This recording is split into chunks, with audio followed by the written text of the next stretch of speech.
Artıq blok imtahanına bir həftə ya da bir həftədən az bir müddət qalıb və fikirləşdim ki, keçən il bu vaxtı blok imtahanına hazırlaşarkən nələri etdim ki, deyirəm ki, yaxşı ki eləmişəm və nələri etmədim ki, hal-hazırda indiyənə qədər peşmanam. Bunların hamısını bu videoda danışacağam ki, siz bacardığınız qədər yüksək bal toplaya biləsiniz və həmən səhvləri etməyəsiniz. Hamıya salam. Bu gün sizlərə blok imtahanına bir həftə qalmış nələr etsəniz yaxşı olar o haqqında danışacağam. Əgər bilmirsinizsə, mən 2025-ci il blok imtahanından 370 bal toplamışdım və düşündüm ki, belə bir videonun sizə də çox faydası olacaqdı. Bir həftə qalmış. Birincisi, onu demək istəyirəm ki, başa düşürəm, motivasiyanız yoxdur, çox yorulmusunuz və özünüzə inamınız da biraz azalıb. Bu normal bir şeydir. Hər kəsdə yaşanır bu proses. Onu demək istəyirəm ki, yəni düşünməyin ki, mən universitetə daxil ola bilməyəcəm, mən bacarmayacağam. Ümumiyyətlə, universitetə daxil ola bilmək çox rahat bir şeydir. Yəni, düşündüyünüz qədər çətin və inanılmaz bir hadisə, situasiya deyil universitetə daxil olmaq. İndi elə bir zamanədə yaşayırıq ki, universitetə daxil olmaq su içmək qədər asan bir şeydir. 150 bal toplayıb universitetə daxil olanı tanıyıram. 650 bal toplayıb universitetə daxil olanı tanıyıram. Yəni, universitetə daxil olmaq bir problem deyil. Əgər düşünürsünüzsə bütün gün, ay mən universitetə daxil ola bilməyəcəm, mən bacarmayacam falan filan, elə bir şey yoxdur. Hamınız, yəni bu videoya baxanların 98% universitetə daxil olacaq inşallah ki, mən ona inanıram. Daha sonra imtahana bir həftə qalmış, sizin özünüzə edəcəyiniz ən böyük yaxşılıq, ən böyük yatırım, ən yaxşı yatırım hətta DİM-in keçirdiyi sınaq imtahanlarını işləməkdir. Çünki mən imtahana 2 gün qalmışdı, hələ də yadımdadır o an və özümə indiyə kimi çox sağ ol deyirəm buna görə. İmtahana 2 gün qalmışdı və mən açdım, DİM-in sınavını işlədim. Əgər o sınavları tapmamısınızsa, əgər sizdə yoxdursa, mənim WhatsApp qrupum var. WhatsApp qrupumun linkini kanal bölməsində paylaşmışam. Oradan buyurub qoşula bilərsiniz. Tamamilə ödənişsizdir, yəni narahat olmayın. 2 gün qabaq mən o testi işləmişəm və testin strukturuna kimi hər şey mənim yadımda qalmışdı və ondan 2 gün sonra imtahandır. İmtahan kitabçalarını bizə verdilər. Və gördüm ki, demək olar ki, eynidir də. Yəni, suallara kimi, strukturuna kimi hamısı eyni idi. O qədər oxşar idi ki, hətta mənim yadımdadır ki, ədəbiyyatdan, mən 3-cü qrup üzrə vermişəm. Ədəbiyyatdan mən bir dəfə sınavda səhv eləmişdim. Həmən o səhvi imtahanın özündə eləmədim, çünki o səhvimi bilmişdim də. Yəni, orada necə tələb eləyirlər, necə cavablar tələb eləyirlər, meyarlara falan çox yaxşı baxın. Çünki cavabları zaten çıxacaq. Əgər cavabları yoxdursa belə, əslində mən WhatsApp qrupumda paylaşmışam cavabları da. Əgər cavabları yenə də, necə deyim, yoxdursa, siz onu YouTube-dan baxa bilərsiniz onların izahlarına. Bütün müəllimlər demək olar ki, onları izah edəcəklər. Çünki o testləri işləmək həqiqətən çox faydalıdır. Və bunu bütün videolarımda demişəm. Əgər sizin sadəcə məqsədiniz 15 dənə yazmaqdırsa hər fəndən, 15 dənə düz cavab yazmaqdırsa hər fəndən, siz blok imtahanına hər il düşən mövzuları araşdırın. Məsələn, tarix, fizika, bla bla bla bəzi fənlərin hər il hansı mövzulardan suallar düşür, onları çox yaxşı araşdırın. Bunları siz normalda müəllimlər çox yaxşı bilirlər, çünki onlar hər ilin imtahanını görürlər və hər il statistika çıxardılar özlərinə. Onlar bilirlər, onlardan soruşa bilərsiniz. Yoxdursa, bilmirəm, WhatsApp kanallarından baxa bilərsiniz. Telegram kanallarında olur, YouTube-da da ola bilər. Yəni, araşdırın bunu. Əgər sizin sadəcə deyirəm məqsədiniz 15 düz cavab yazmaqdırsa, bu sizə çox faydası olacaq. Yəni, bir həftə qalmış onu eləmək çox yaxşı olacaq. Təsəvvür eləyin ki, atıram, tarixdən hər il 15 dənə mövzudan suallar düşür və siz o 15 dənə mövzunu bilirsiniz də hansı mövzulardır və siz o 15 dənə mövzunu o qədər yaxşı bilməlisiniz ki, hər birini təsəvvür edirsiniz, çox yaxşı bilirsiniz, dərinliyinə kimi bilirsiniz və hər bir mövzudan testlər işləmisiniz, bütün testlər işləmisiniz topludan. Təsəvvür edirsiniz, sizin 15 dənə sualınız hazırdır. Özünüzü garantiləmişsiniz ki, mən 15 dənə sual yazacağam. Yenə də, indi o demək deyil, siz 15 dənə yazmaq istəmirsiniz, siz 30-un da 30'u yazmaq istəyirsiniz, bunları öyrənmək lazım deyil. Sadəcə siz özünüzü garantiləyirsiniz ki, mənim 15 dənə sualım hazırdır. Vəsə, Yəni o demək deyil, mən sadəcə 15 dənə bilirəm, 15 dənəsini yazacağam, sadəcə qurtardı. Xeyr, belə deyil. Və dediyim kimi o 15 dənə mövzunu o qədər yaxşı bilin ki, bütün testləri səhvsiz işləyin. Əgər bütün testləri səhvsiz işləyirsinizsə, deməli blokda da səhv eləmə ehtimalınız çox az olacaq. Əgər siz bir həftə qalıb və heç nə eləməmisinizsə, heç bir təkrar falan eləməmisinizsə, öyrənməmisinizsə ya da hazırlığa getmirsinizsə, onda bu metod sizin üçün çox faydalı olacaq. Bu 15 dənə mövzunu yəni əzbərləmək kimi, öz adınız kimi çox yaxşı bilin, gedin və sizin nəticəniz çox gözəl ola bilər. Və hamımızın imtahanlarda etdiyi bir dənə səhv var. İmtahana hazırlıq dövründə etdiyi bir səhv var. Mövzunu oxuyuruq ya da bilmirəm, mövzuları oxumalıyıq, amma deyirik ki, bu mövzu imtahana düşməz. Bunu özünüzə deyirsinizsə, deməli o mövzu 100% düşəcəkdi. Mən o qədər qorxurdum ki, bu teoriyadan. Yəni hər dəfə normalda mən tarixdən bəzi şeyləri oxumaq istəməmişəm. Çünki çoxdur da uşaqlar, başa düşün, çoxdur tarix.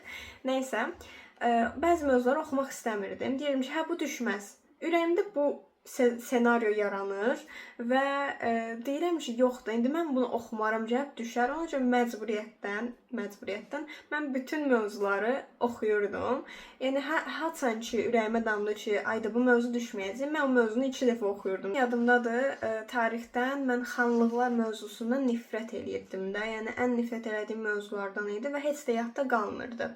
Xanlıqları mən dedim ki, həbsi oxumuram, düşməyəcək. Oxumadım, amma imtahana bir gün qalmışdı və mən tarixi təkrarlayırdım, belə maraqlayırdım və oxumadığım mövzular var idi. Oxumadığım yox, daha pis bildiyim mövzular var idi və mən onların üstündən keçirdim. Xanlıqlarda dayandım, çünki mən xanlıqları çox yaxşı bilmirdim. Dedim ki, oxuyum, düşüb eləyər falan. Həm də mən bir dənə Telegram qrupuna qoşulmuşdum ya da kanal idi, bilmirəm. Azər Səmədovun tarix qrupu idi, yox kanalı, bilmirəm. Orada uşaqlar hamısı görürdüm ki, xanlıqları təkrar edirlər. Mən dedim ki, yəni bu düşəcək, düşə bilər falan filan. Mən dedim, okey, oxuyum. Hətta xanlıqların, hansı xanlıqları işğal eləməyi falan hamısını yadda saxlamışdım. Quba xanlığı idi, Urmiya idi, sonra digərləri var idi. Onların hamısını yadda saxladım bir gün qabaq və yaxşı ki də onu oxumuşam. Düzdür, çox dərinlinə getməmişdim, üstdən belə təkrarlamışdım. Amma yəni daha dərin oxuya bilərdim, kaş oxuyaydım. Səhərsi gündə imtahanda xanlıqlardan bir sual düşdü və kaş deyirdim ki, özüm mən xanlıqları vaxtında oxuyaydım, hətta 10-cu sinifdən bəri oxuyaydım. Çünki o mövzudan nifrət elirdim də, yadda da qalmırdı həm də.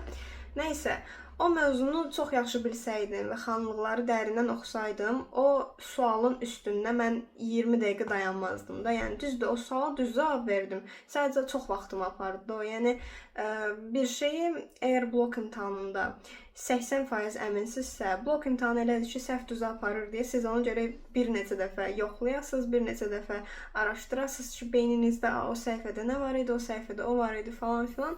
Ona görə biraz riskli bir şeydir və əgər bir sualın düzgünlüyündən 50% əminsinizsə ya da 2 sual arasında qalmısınızsa, ya onu çox düşünün. Həqiqətən bir sualın üstündə çox qalanda ya da bir sualın üstündə ümumiyyətlə çox qalmayın. Əgər görürsünüz bir sual bilmirsinizsə, onu axıra saxlayın. Həmişə elə edin. Ki, digər bildiyiniz asan sualları yazın.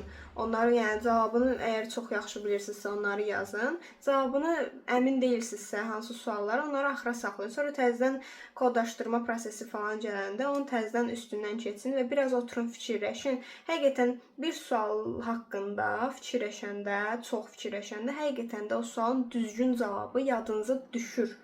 Əvvəl-axır imtahana 5 dəqiqə qalıb qurtarmağına, 1 dəqiqə qalıb qurtarmağına yadınıza düşəcək. Sadəcə özünüzü tələsdirməyin, təlaşlandırmayın. Mən həmişə belə eləyirdim. Məsələn, hansı sualı bilmirəm ya da 100% əmin deyiləm də bu sualın cavabından, mən o sualı saxlayıram. Və sualı unutmamaq üçün, ki, məndə diqqət problemi var, yəqin ki, sizdə də var. Sualı unutmamaq üçün hər dəfə həmin o sualın rəqəmi olan, məsələn, 13-cü sualda 13-ü ruçka ilə belə qaralayırdım ki, kitabçanı vərəqləyəndə mən orada o qaralmış yeri görüm ki, bunu cavablandırmamışam. Bu haqda yenidən fikirləşin bu sualı yenidən düşünün ki, cavabını tapın. Çünki sizdən asılı olmayaraq şuuraltı o sualı düşünür. həqiqətən əslində düşünür. Sizdən asılı deyil o. Məsələn, siz 13-cü sualı cavablandıra bilməmisiniz. Keçmisiniz 15-ci sualı. 15-ci sualı bilirsiniz, sonra keçirsiniz 16-cı sual, 16-cı sualı yazırsınız və yenidən qaydanda 13-cü suala siz görürsünüz ki, siz həmin sualın cavabını əslində indi bilirsiniz. Sizə sadəcə biraz düşünmək lazım idi və bu şuuraltının işidir. Yəni sizlik bir şey yoxdur ki, o çox yaxşı bir şeydir. Yəni bir sual üstündə yarım saat oturub dayanmaq lazım deyil. Ondansa yəni bal itirməmək üçün və vaxt itirməmək üçün digər bildiyiniz sualları keçin, onları bitirin. Bütün bildiyiniz sualları yazın, hətta kodlaşdırın. Əgər əminsinizsə 100%, daha sonra bilmədiyiniz suala gəlin, onu da biraz fikirləşin, tələsməyin və onun da cavabını tapacaqsınız. Rahat olun sadəcə. Və onu da deyim ki, indi ola bilər də siz sınaq imtahanlarından nəticəniz pis gəlir və məsələn mən özümdən götürüm. Mənim həmişə hədəfim 400 olub da. Yəni həmişə özümə inanmışam ki, mən 400 toplaya bilərəm və həqiqətən də 400-lük uşaq olduğuma inanırdım. Nəysə, mən sınaqlarda maksimum topladığım 320 idi. O da bilmirəm, ilin əvvəli falan. Sonra azaldı. 300 oldu, 290, 280 oldu, sonra 300 təzədən oldu, sonra 315 falan oldu. Amma mən özümə inanırdım. Mən deyirdim ki, mən 400 yazacam da. Yəni bu sınağın nəticəsi hər şey deyil. Başa düşürsünüz? Yəni əsas o da özünüzə inanın və həqiqətən sizin potensialınızı sizdən yaxşı heç kəs bilə bilməz. Nə sizin müəllimləriniz, nə dostlarınız, nə də sizin valideynləriniz bilə bilər. Yəni siz əgər öz potensialınızdan xəbərdarsınızsa, bunu sizə heç kəsin deməyinə ehtiyac bilməməlisiniz. Ya da biri sizə deyirsə, ya da müəlliminiz hətta, mənim müəllimim ədəbiyyatda mənim 100 toplayacağıma inanmırdı və mən gedib deyəndə ki, müəllimə mən 100 bal toplamışam, yəni inanmırdı mənə. Bu insan mənə inanmırdı. Ki, niyə? Daha favorite studentlər var idi.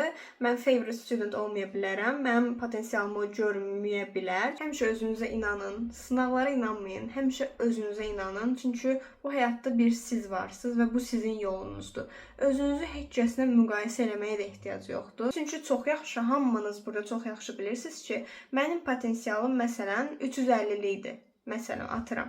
Siz onu çox yaxşı bilirsiniz. Və siz özünüzü çox yaxşı bilirsiniz, maksimum eləyə bilməyəcəksiniz də. Siz niyə özünüzü həmin uşaqla müqayisə eləyirsiniz? Bu onun öz yoludur, bu onun öz həyatıdır. Bəlkə o keçmişdə, bilməm, 1-ci sinifdən hazırlığa gedib, amma siz 9-cu sinifdən hazırlığa gedirsiniz. Düzdür, mən demirəm indi 1-ci sinifdən hazırlığa gedən hamısı wunderkinddir. Xeyr, elə bir şey yoxdur. 9-cu sinifdən hazırlığa gedən 1-ci sinifdən hazırlığa gedəndən daha çox yaxşı yığa bilər. Sadəcə onu deyirəm ki, bu fərqli insandır və siz də fərqli insansınız. Siz də axmaqlıq və cahillik deyil özünüzü digərləri ilə müqayisə eləmək. Olsun valideynlər sizi müqayisə etməksə, qulaq asmayın. Valideynlər çünki sadəcə özlərini sakitləşdirmək üçün onu eləyirlər. Valideynlər özləri eləyə bilmədiyi şeyi sizdən gözləyirlər və ona görə də sizi acılayırlar bəzən. Məsələn, mənim valideynlərim mənə heç vaxt heç kəslə müqayisə eləməyiblər deyə çox xoşbəxtəm məncə, amma eləyənlər var, görmüşəm hətta və bu sizi heç bir problem yaratmasın uşaqlar. Bu sizsiniz, sizin həyatınızdır, sizin toplayacağınız baldır və sizin potensialınızdır. O başqasının işidir. Ona qarışmayın. Özünüzü heç kəslə müqayisə eləməyin, heç vaxt. Yəni heç bir situasiyada özünüzü heç kəslə müqayisə eləməyin. Bəlkə də müqayisə dediyim sadəcə bəzilərinə baxıb ruhdan düşməyi mən deyirəm, amma adam var məsələn rəqabət aparır, sağlam rəqabət. Məsələn mən podruqamla həmişə sağlam rəqabət aparmışam. Biz özümüzü müqayisə eləmirdik. Sadəcə biz yüksək nəticə toplamaq üçün özümüzlə rəqabət aparırdıq. Bu tamam ayrı bir şeylərdir. Biz bir-birimizin uğurlarına çox sevinirdik və bu qısqanmaq deyil, bu müqayisə eləmək deyil. Sadəcə hər kəs özü üçün daha yaxşısını istəyir, amma bu demək deyil ki, biz özümüzü kimləsə müqayisə eləməliyik və mənim dostum məndən 100 bal çox yığıb deyə mən onu qısqanmalıyam və mən bütün gün evimdə o dava getməlidir ki, ay mənim dostum niyə məndən çox yığıb, valideynlərim məndən deyilməlidir ki, ay məndən çox yığıblar falan. Xeyr, qulaq asmayın. Heç vaxt qulaq asmayın. Siz eşitməmisiniz, bir dənə mahnı var, axmaq insanlar susmaz danışar. Yəni bu həqiqətən düz söhbət. Mənə həqiqətən digərləri ilə özünü müqayisə edən insanlar çox axmaq gəlir. Düzdür, başa düşürəm, çox bal toplamağı hamı istəyir. Başqalarına deyəndə ki, mən 600 bal toplamışam, mən 700 bal toplamışam, fəxr hissi yaşayırsınız. Ya da valideynləriniz sizinlə qürur duyur və buna görə də bəlkə də rəqabət aparırsınız bəziləri ilə. Amma heç düşünmüsünüz ki, bu istək, bu arzu, bu hissi yaşamaq əslində sizin öz düşüncənizdən asılı olan bir şey deyil. Yəni əslində bunu siz istəmirsiniz. Şuuraltıdan, yəni bizə yeridilib o valideynlərimiz tərəfindən, cəmiyyət tərəfindən ki, sən çox bal yığsan, çox bal toplasan və çox gözəl bir universitetə ödənişsiz qəbul olsan, sən super birisən, sən tanrısan hamısının gözündə, hamı sənə belə wow kimi baxır, sənə görəndə nə baş əyir falan. Elə bir şey yoxdur uşaqlar, elə bir şey yoxdur. Yəni siz bunu düşünməməlisiniz əslində ki, bu fikir bizə uşaqlıqdan yeridilib deyə biz düşünürük ki, bu hissi biz yaşamaq istəyirik. Əslində biz bunu istəmirik. Bu sadəcə cəmiyyətin bizdən istədiyi bir şeydir. Bu sadəcə bizə ətraf mühitin pis təsiridir ki, hamımıza yeridilib.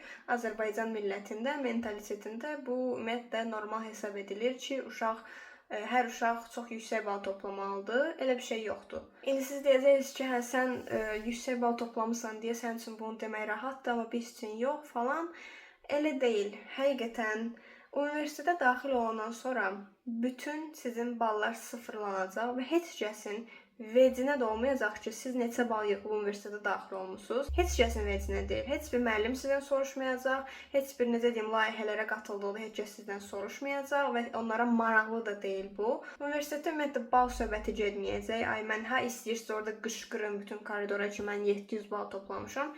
Heç kəsin vecinə deyil. Çünki onlar da universitetdədir və siz də universitetdəsiniz. Siz də onlar üçün çox fərqi var. Onlar az bal toplayıb sizlə eyni universitetdədirlər ya da siz də çox bal toplamısınız, onlarla eyni universitetdəsiniz və hətta eyni otaqda oturursunuz. Heç kəsə maraqlı deyil. Və imtahana bir gün qalmış, 2 gün qalmış nə etmək lazımdır onu deyəcəm. İmtahana bir gün qalmış bəziləri var, ümumiyyətlə heç nə oxumur, özlərinə istirahət verirlər və bunu bir növ bəhanə kimi görürlər ki, valideynləri ona deməsin ki, hə dərs oxu. Çünki bəzi valideynlər həqiqətən deyirlər, mənə də deyirlər ki, bir gün qabaq dərs oxuma, bir gün qabaq dərs oxumazlar. Belə bir şey yoxdur.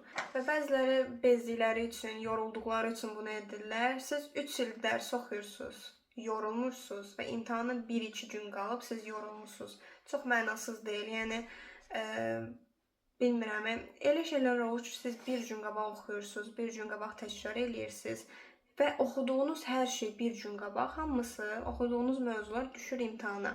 Düzdür, elə ola bilər ki, oxuduğunuz mövzuların heç biri düşməsin, amma çox vaxt 70% elə olur da. Yəni bir gün qabaq oxuduğunuz şeylər hamısı sizin qabağınızda imtahanda çıxır. Həqiqətən bir gün qabaq nə oxuyursan, hamısı yadda qalır. Mən kolloquiumlarıma, aralıq imtahanlarıma elə hazırlaşıram. Məsələn, sabah mənim konstitusiyadan imtahanımdır və mən imtahana bu gün hazırlaşıram. Belə. Çünki bir gün qabaq nəyi oxuyursunuz, çox yaxşı yadınızda qalır. Hətta öyrənmirdim, oxuyurdum.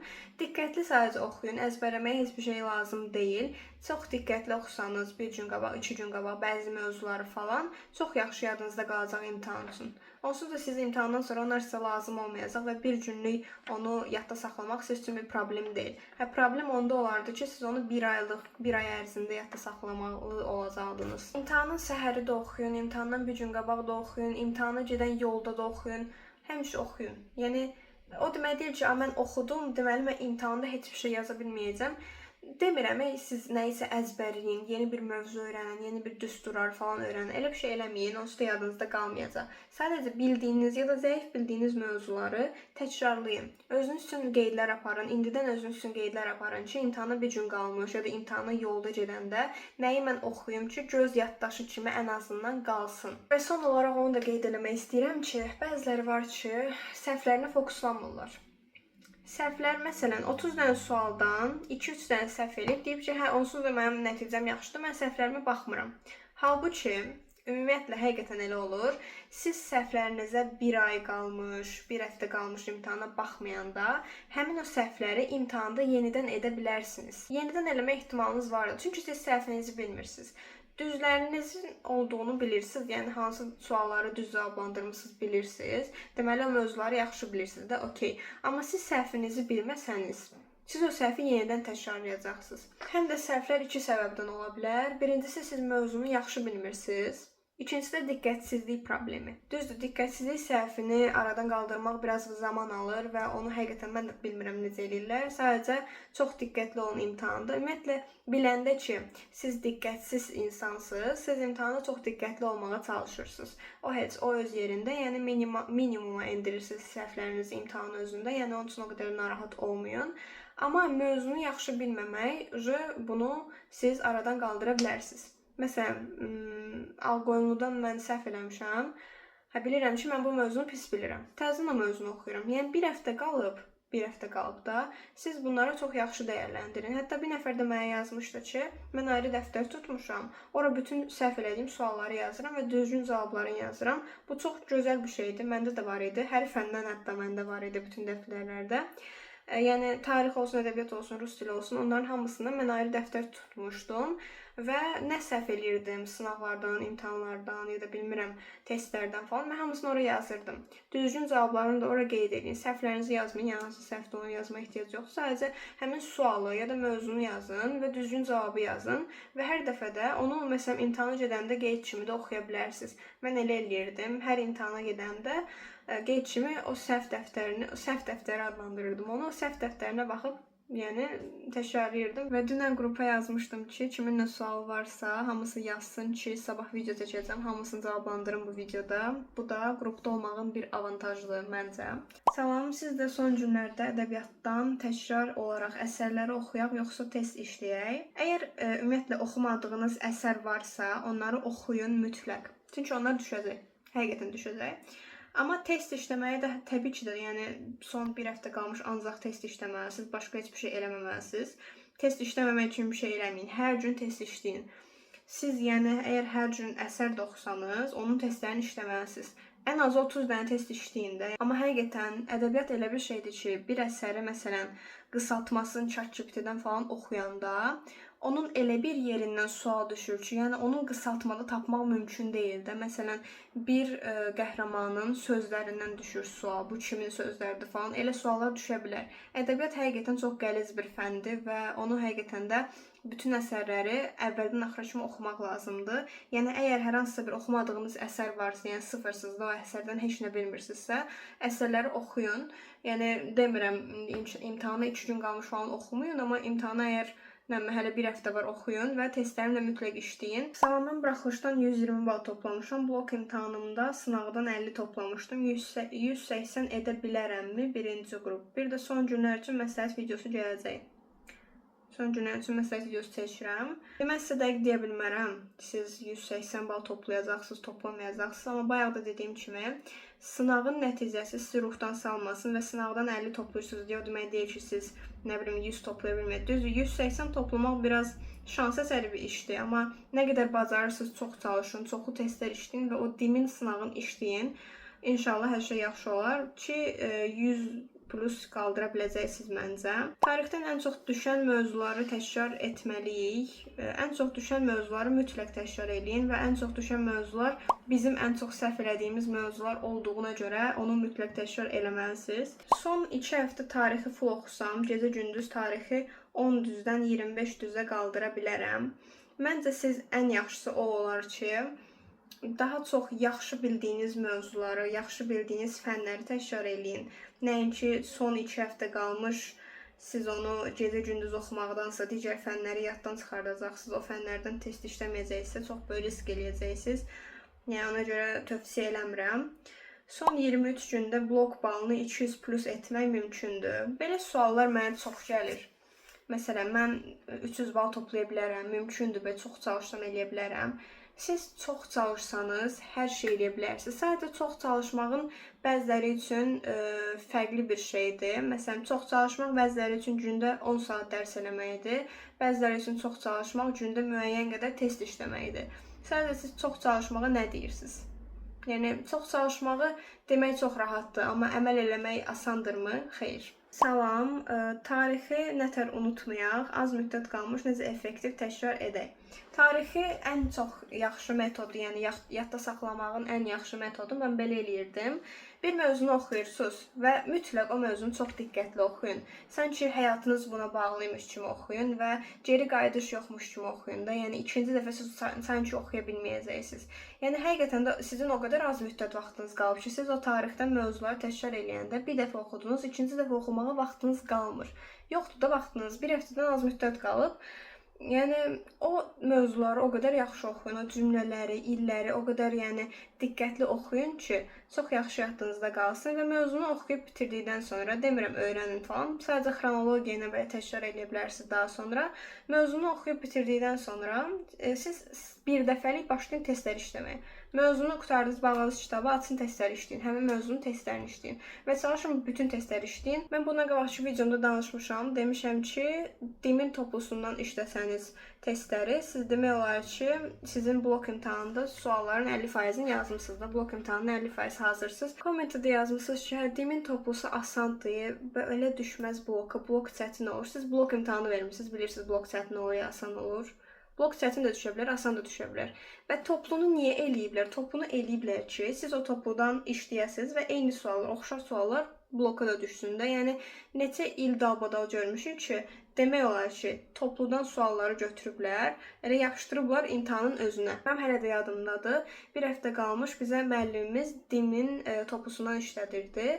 Özü çətin sualları, o açıq tipli kodlaşdırıla bilən sualları işlədirdi və o sualları işlədiyim yadımdadır, cavablarına kimi yadımdadır. İmtahana da düşmüşdü o suallar və deyirdim ki, nə yaxşı ki, mən dimin toplusunu işləmişəm və siz də o səhvi eləməyin. Yəni, nə deyirlər, sizə qulaq asın. İmtahana bir aydan az qalmış müddətdə sınaq işləyək, yoxsa 50-50 bildiyimiz mövzulara önəm verək. Hər ikisini eləyin. Yəni, sınaq işləmək onsuz da sizin maksimum 2 saat vaxtınızı aparacaq. O çox bir şey deyil. Maksimum deyirəm. Yəni, mən sınaqları evdə 1 saatı falan işləyirdim də, çox tez işləyirdim. Amma 50-50 bildiyiniz mövzuları da üstündən keçin. Məsələn, hansı mövzunu çox zəif bilirsiniz, yəni dəhşət zəif bilirsinizsə üstündən keçin. Bu sistem elədir ki, məsələn, oxumadığınız şey hər an düşə bilər də. Yəni, ona görə adam risk də eləmək istəmir. Düzdür, çox yaxşı bildiyiniz şeyləri belə siz düşünürsünüz ki, çox yaxşı bilirsiniz. Yəni, qrupda bir nəfər yazmışdı, bu suala cavab olaraq yazmışdı ki, yəni 50-50 bildiyimiz mövzulara daha çox önəm verək, nəinki bildiyimiz mövzuları. Bəzi mövzular var, həqiqətən biz düşünürük ki, o mövzuları çox yaxşı bilirik. Amma əslində biz onları yaxşı bilmirik. Yəni, düzdür, bu hər situasiyaya aid deyil. Məsələn, biz bir mövzunu çox yaxşı bildiyimizi düşünürük və o mövzunu təkrar eləmirik, onun əvəzinə daha zəif bildiyimizi təkrar eləyirik. Amma imtahanda sizin çox yaxşı bildiyiniz mövzudan sual düşür və siz o mövzunu dərinliyinə kimi yaxşı bilmədiyinizə görə, amma elə bilirsiniz ki, çox yaxşı bilirsiniz, həmin sualı cavablandıra bilməyəcəksiniz. Bu situasiyaya mən çox rast gəlmişəm. Demişəm ki, hə, bu mövzunu mən çox yaxşı bilirəm.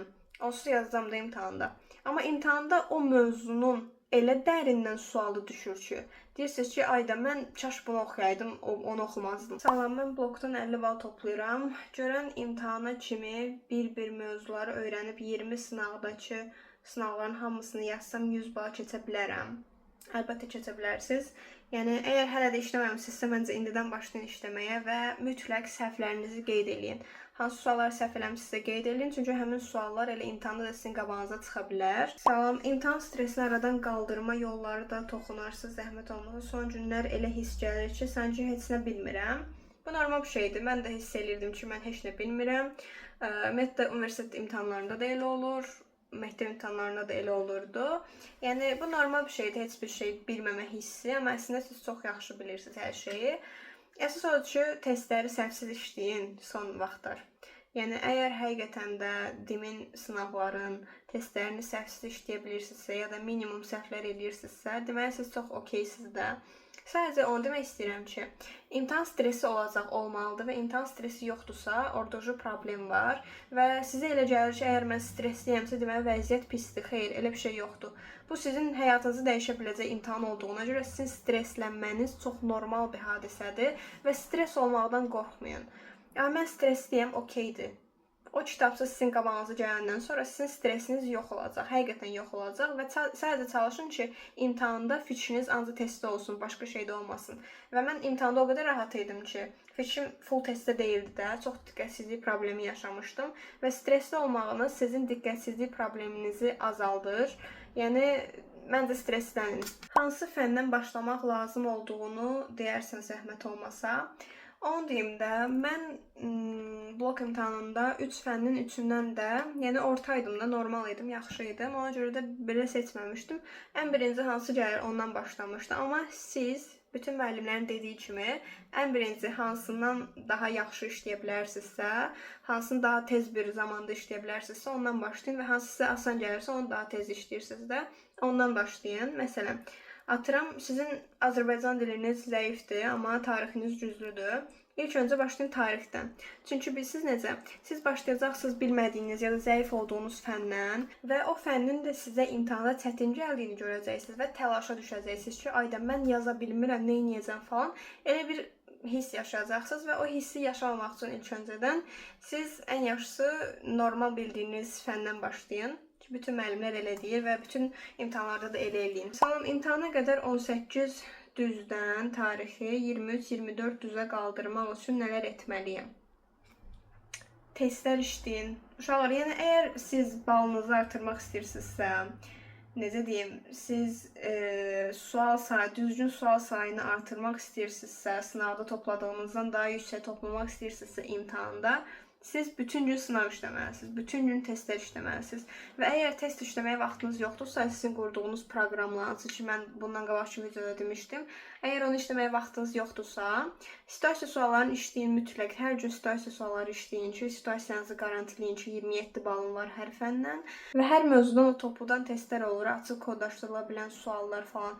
Onları işləyin. Məsələn, testin axırında 30 sual, 40 sual onları işləyin. Onlar daha nisbətən çətin olur və daha diqqət istəyir sizdən və daha çox bal verirlər. Ona görə də onları işləməyi tövsiyə edirəm. Salam, Azərbaycan dili və ədəbiyyatım normaldır, amma tarixim zəifdir. Son günlərdə nə etməliyəm? Tarixə köklənməliyəm, yoxsa digər fənləri gücləndirməliyəm? Digər fənləri gücləndirin, tarixə köklənməyin. Ədəbiyyatı başdan başlayıb imtahan gününə qədər oxusam məsləhətlidir. Yəni, təkcə ədəbiyyatı oxumayın təbii ki də, digər fənləri boş verməyin. Amma ədəbiyyatda oxumaq əlbəttə məsləhətlidir. Ana dilindən nə etməliyəm? Qrammatikam normaldır, amma güclü deyil. Qrammatikanız normaldır, güclü deyil. Bu əslində qrammatika işləməyi yaxşı bilməlisiniz. Əgər çox yaxşı bilmirsinizsə də, müəlliminizlə məsləhətləşin. Çünki mənim yadımdadır, bizim müəllimimiz bizim qrammatikamıza o qədər fokuslanmışdı, bir ay, bir həftə qalmış ki, biz o qədər gücləndirdik ki, qrammatikanı. Həqiqətən də, yəni mən özümə inanmırdım ki, bunu mən yazmışam falan. Salam, siz də tarixdən yaxşı olduğunuz mövzuların üstünə düşüb gücləndirməli, yoxsa bilmədiyimiz mövzular varsa onu oxuyaq. Bilmədiyiniz mövzular varsa, xahiş edirəm, biraz oxuyun. Çünki hələ bir həftə qalıb, bir gün qalmayıb. Bir gün qalmış, bildiyiniz mövzuların üstündən də keçərsiniz. Riyaziyyatda köhnə qəbulları işləmək şərtdir. Ümumiyyətlə, nəinki riyaziyyat, digər fənlərdən də köhnə qəbulları işləmək mütləqdir. Çünki ola bilər ki, köhnə qəbulların sualları elə eynisi ilə bu ilki imtahana da düşdü. Yəni, şans var, yenə də onsuz bütün suallar bir-birinə oxşuyur və hamısı bir-birinin eyni seçilmiş şeydir. Ona görə də çalışın işləyin və ən azından imtahan strukturunu başa düşəcəksiniz və imtahanların sualları hansı səviyyədə düşdüyünü də biləcəksiniz. 7 iyundadır mənim imtahan, birinci qrupam. Aşağı-yuxarı 20 gün qalıb. Bu 20 günə çox çalışsaq, daha çox yığaraq, yoxsa ikinci şans imtahanına çox çalışaq. Ümumiyyətlə, mən də cavab olaraq yazmışdım ki, siz ikinci şansı unudun.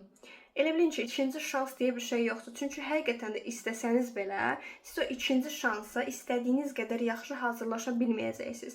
İndi sizin vaxtınız var, həqiqətən də kifayət qədər vaxtınız var və normal vaxtdasınız.